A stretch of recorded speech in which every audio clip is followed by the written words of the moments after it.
अस्सलामुअलैकुम दोस्तों, US 213 बीजा कमाद दा गन्ना थोड़ा पतला है। तो ये कणक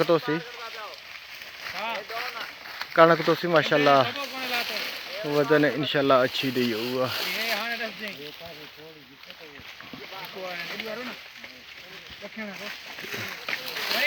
हाँ देखो माशाल्लाह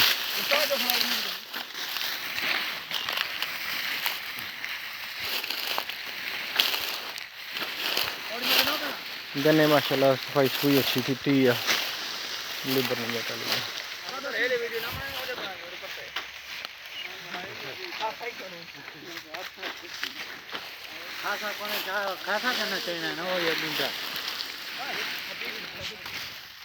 तो इस तरह दी होर वीडियो देखने मेरे चैनल को सबसक्राइब करना, नाल घंटी वाले बटन भी नप दिओ। जज़ाकल्लाह खैर।